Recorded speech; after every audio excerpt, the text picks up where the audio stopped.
Aujourd'hui, on va répondre à quelques questions qu'on nous pose souvent à propos des arbres fruitiers, mais ça vaut pour les autres arbres aussi.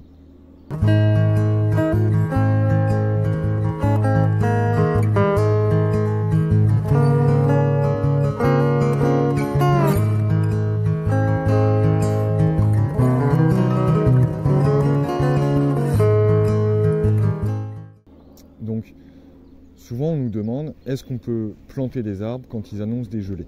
Alors, c'est vrai que quand il y a des grosses gelées, quand il fait -8, -10, voire -15 pendant plusieurs jours, c'est vrai que le sol gèle en profondeur. Et donc, c'est quand même pas conseillé de planter les arbres. Et de toute façon, c'est pratiquement impossible quand le sol est gelé. Si l'endroit où vous plantez votre arbre était paillé, en fait, la paille, elle protège le sol de la gelée. Donc normalement, si jamais, par exemple, vous avez des arbres à planter et qu'ils annoncent des gelées, avant les gelées, vous pouvez pailler épais au futur endroit où vous allez planter votre arbre. Et comme ça, la terre en dessous ne sera pas gelée. Vous pourrez enlever la paille avant de planter votre arbre, remettre la paille, et il n'y aura pas de souci pour les racines. La plupart des arbres fruitiers, en tout cas les arbres fruitiers plutôt, disons, communs, les pommiers, les poiriers, les pruniers, les cerisiers, ils ont une bonne résistance au froid, ils sont rustiques. Donc en fait, il n'y a pas vraiment de souci pour les planter en période de gelée. Quand ils annoncent des petites gelées, de l'ordre de -2, -3, voire -4, si ça ne dure pas plusieurs jours, c'est pareil, le sol n'est pas vraiment gelé. Il y a une gelée blanche, l'herbe en surface est gelée, des fois il y a 1 ou 2 cm de terre qui est gelée, mais en profondeur c'est pas gelé. Donc les plantations sont possibles, même sans avoir paillé avant l'endroit où vous allez planter votre arbre.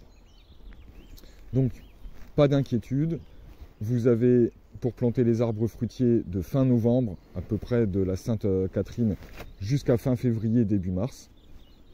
Plus vous les plantez tard, plus vous aurez peut-être besoin de les arroser un petit peu si jamais on a un été très sec l'année suivant leur plantation.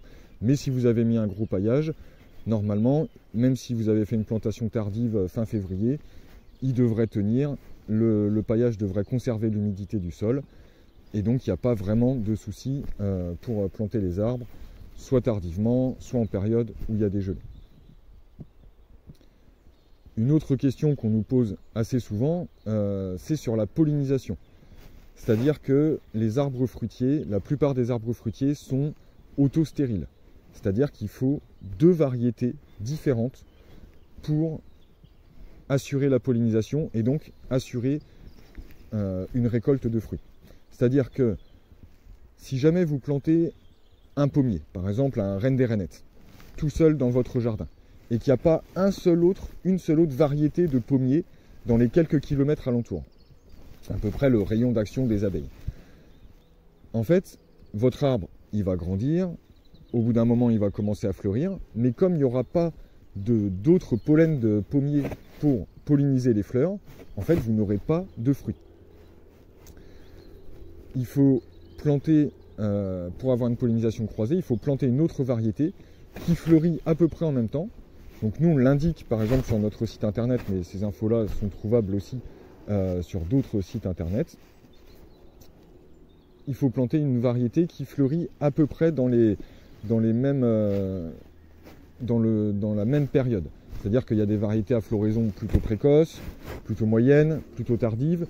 Donc si jamais vous mettez par exemple que 2 ou 3 variétés de pommiers dans votre jardin, ou de poiriers, de cerisiers, etc., il faut essayer de prendre des variétés qui puissent se polliniser entre elles. C'est vraiment important. C'est dommage de planter un arbre et d'attendre plusieurs années avant qu'il commence à fleurir et de se rendre compte que comme il n'y a pas de pollinisation croisée, on n'a pas de fruits. Parce que si on plante une autre variété pour polliniser la variété qu'on a déjà plantée, il va falloir encore attendre le temps de mise à fruit de la variété qu'on vient de planter. Donc ça commence à faire longtemps pour avoir des fruits. Il y a quelques variétés Alors, en poirier, il y a surtout la conférence qui est dite auto-fertile. En cerisier, il y a quelques variétés aussi qui sont auto-fertiles. En prunier et en pêcher, il y a quelques variétés aussi auto-fertiles. Mais souvent, c'est une auto-fertilité partielle. C'est-à-dire que oui, vous aurez quelques fruits sur votre arbre s'il est tout seul et qu'il n'y a pas d'autres arbres de la même espèce qui fleurit à peu près dans la même période à proximité. Par contre, la production et la qualité des fruits sera toujours améliorée s'il y a une pollinisation croisée.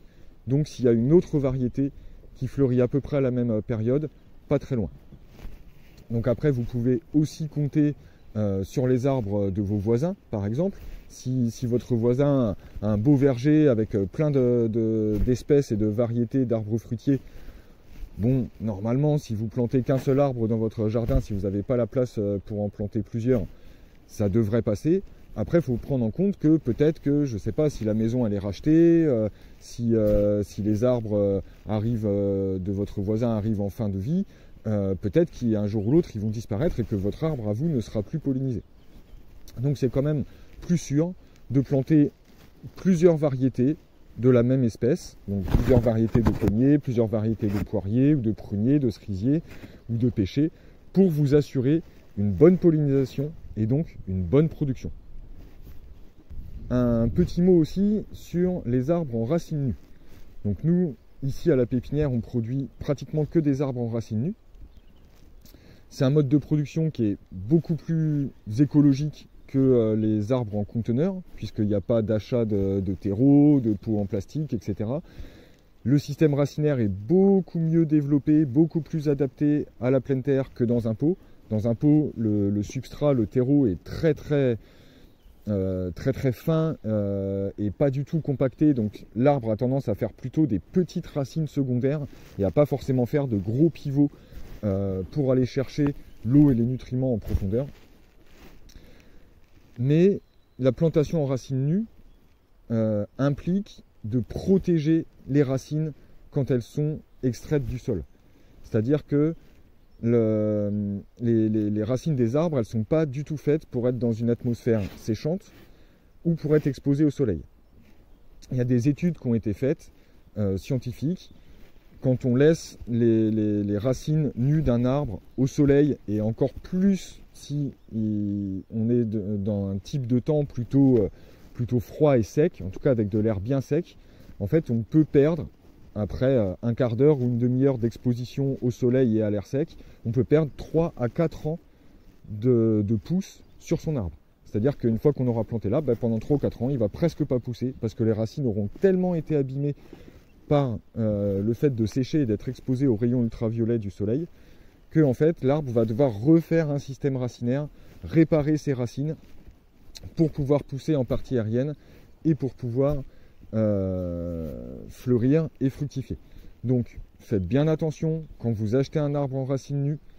Si par exemple vous allez sur un marché et que les arbres sont là devant le stand en racines nues, exposés au vent sec, exposés au soleil, et qu'elles passent toute la matinée ou toute la journée comme ça exposées à l'air, franchement vous avez de grandes chances que votre arbre ne pousse vraiment pas bien une fois planté chez vous. Nous ici, quand on déplante nos arbres en racines nues, on met tout de suite les racines dans un sac en plastique pour qu'elles soient protégées des rayons du soleil et surtout pour qu'elles soient protégées de l'air sec et pour conserver leur humidité. Donc nous, on déplante nos arbres, restent en pleine terre pendant toute la saison. On les déplante soit quand vous venez les chercher directement devant vous et on les met en sac, soit quand on a des plus grosses commandes, on les déplante la veille ou le matin pour que vous veniez les chercher. Donc nous ici, au Simple de Coran, on vous garantit que les racines sont toutes fraîches, extraites de la terre, qu'elles ont été protégées tout de suite et que ça vous assure donc une bonne reprise et surtout une bonne croissance dans les premières années de pousse de l'arbre. Il faut faire attention aussi quand vous avez acheté plusieurs arbres et que toutes les racines, par exemple si vous avez acheté 5 ou 10 arbres et que toutes les racines sont dans le même sac plastique, il ne faut pas sortir, lors de la plantation, il ne faut pas sortir tous vos arbres et les laisser les racines à l'air pendant que vous plantez les premiers. Il faut creuser votre trou, sortir un seul arbre, le planter tout de suite, reboucher et après passer au trou suivant, creuser votre trou, sortir un deuxième arbre, le planter, reboucher et ainsi de suite. C'est vraiment très très important de bien protéger les racines quand on achète un arbre champêtre ou fruitier en racine nue. C'est un mode de production, la racine nue, qui vous assure une très très bonne reprise, qui vous assure que l'arbre a déjà poussé en pleine terre, donc qui va être adapté à la plantation en pleine terre chez vous, mais ça implique de bien protéger les racines. Quand vous plantez un arbre fruitier, donc c'est important en général, si les racines ne sont pas trop énormes, un trou de 40-50 cm sur 50 cm et sur 40-50 cm aussi de profondeur, ça suffit largement. Vous n'avez pas besoin de creuser un trou de 2 mètres de large.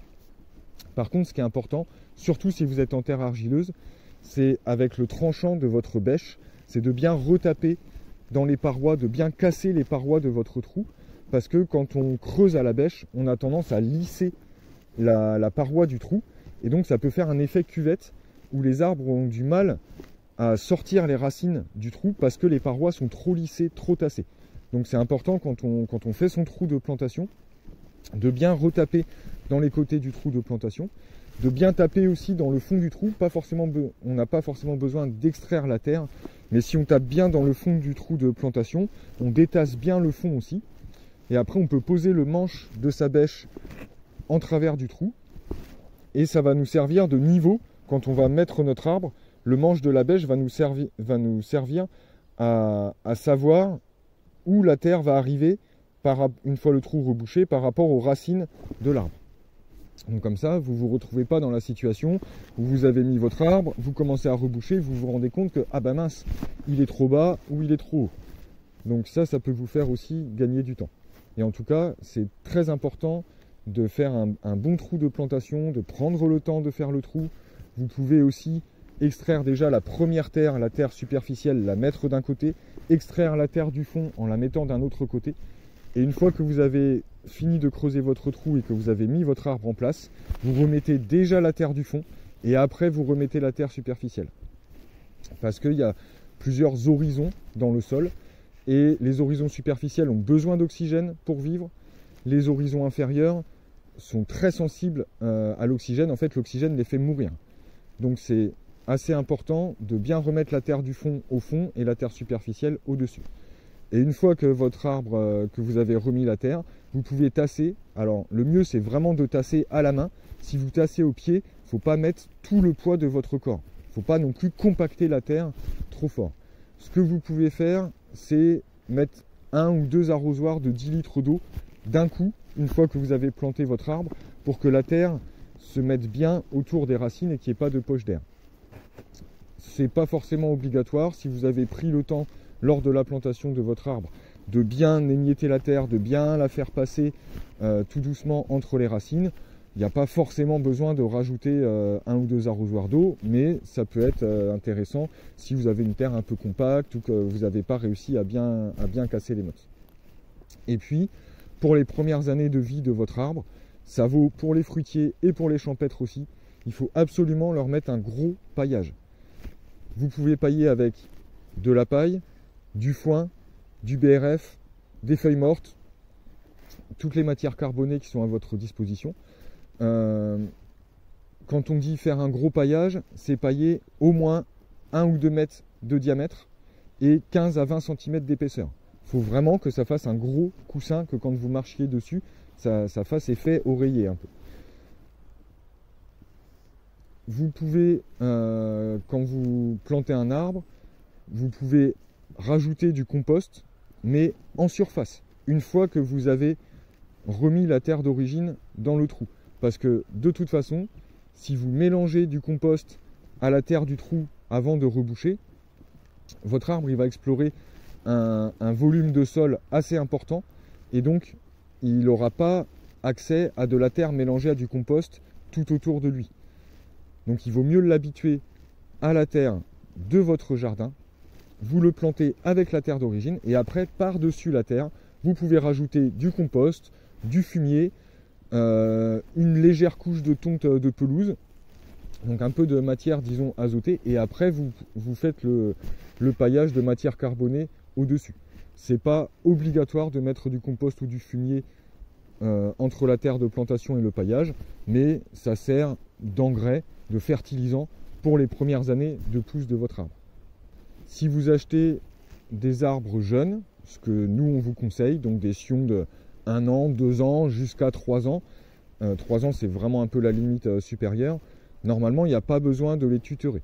À part les arbres qui sont greffés sur porte-greffe vraiment de faible vigueur qui ont besoin d'un tutorage à vie, mais sinon un sion d'1 an ou 2 qui fait entre 60 cm et 1,60 m, il n'a pas besoin de tuteur. Son volume racinaire est adapté à la partie aérienne.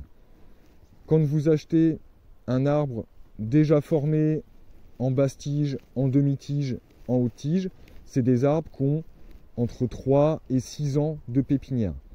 C'est-à-dire que vous avez l'impression d'acheter un grand arbre et qui va pousser très vite et vous donner des fruits très vite. En fait, un arbre qui a déjà entre 3 et 6 ans, il devrait avoir un volume racinaire très conséquent. Sauf qu'on ne peut pas vous le vendre pour des problèmes de manutention et de transport. On ne peut pas vous le vendre avec un système racinaire énorme. Donc en fait, on vous le vend avec un système racinaire réduit. On a coupé les racines lors de l'arrachage. Donc, quand vous plantez ce type d'arbre qui est déjà âgé, il va déjà mettre plusieurs années à... Il ne va pas beaucoup pousser parce qu'il va refaire des racines pour que son système racinaire soit proportionné à sa partie aérienne. Donc des fois, on a l'impression qu'en plantant un arbre déjà grand, on va gagner du temps.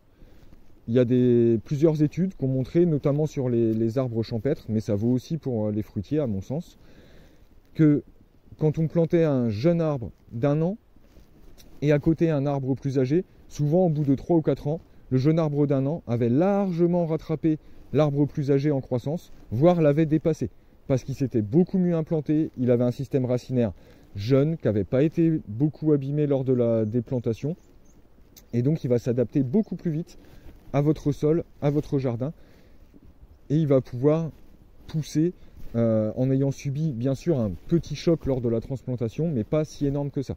Un arbre plus âgé, le choc de la transplantation est énorme, et avec son volume racinaire réduit, il va mettre plusieurs années à s'adapter à votre jardin, et c'est souvent des arbres qu'il va falloir tutorer, parce que comme ils n'ont pas beaucoup de racines par rapport à la partie aérienne, quand il y a du vent, ils peuvent pencher et tomber.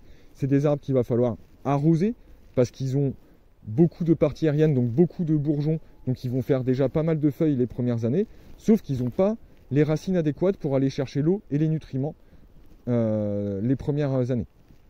Donc vraiment, planter un arbre fruitier ou champêtre jeune, nous on vous conseille vraiment ça, parce que c'est quand même un gage de réussite plus important que de planter un arbre plus âgé, et surtout ça vous permet d'avoir vous beaucoup moins d'entretien à lui fournir, beaucoup moins de soins pendant les premières années. Lorsque vous plantez un arbre fruitier, donc vous soignez bien votre trou de plantation, vous paillez bien, vous remettez la terre d'origine, vous paillez bien par-dessus, vous essayez que la paille ne touche pas trop le tronc. Et après, ce qui est vraiment important, surtout si vous êtes dans une zone où vous voyez de temps en temps des chevreuils, il faut le protéger des chevreuils. Et des lapins, enfin des rongeurs dans les régions où il y en a, mais surtout des chevreuils. Les chevreuils, au printemps, ils ont tendance à aller frotter leur bois sur les jeunes arbres pour marquer leur territoire. Donc la protection la plus efficace que nous on ait trouvée, c'est du grillage à poules. Vous achetez du grillage à poules de 1 mètre à grosse maille. Vous prenez à peu près 1,20 m de longueur, vous découpez au milieu des tortillons, et après vous venez fermer votre grillage autour de votre arbre que vous venez de planter, et vous mettez un piquet pour tenir votre grillage, pour pas que le chevreuil puisse le soulever. Les protections en plastique, ça revient plus cher que de mettre du grillage. Ça reste voilà, du plastique qui des fois n'est pas enlevé et qui va se déchiqueter et polluer le sol. Et surtout les protections en plastique, soit le vent, soit les chevreuils peuvent vraiment les soulever ou les déchirer J'ai déjà vu ça dans quelques vergers qui avaient été plantés, où les chevreuils avec leur bois avaient carrément fendu les protections en plastique. Donc en fait, vous avez acheté une protection, vous avez acheté un arbre, vous avez passé du temps à le planter, et au bout d'un an ou deux, ben, votre protection en plastique, elle est fendue, et le chevreuil s'est frotté contre votre arbre, et votre arbre, il meurt. Donc, une solution toute simple, c'est le grillage à poules, et en plus, c'est réutilisable.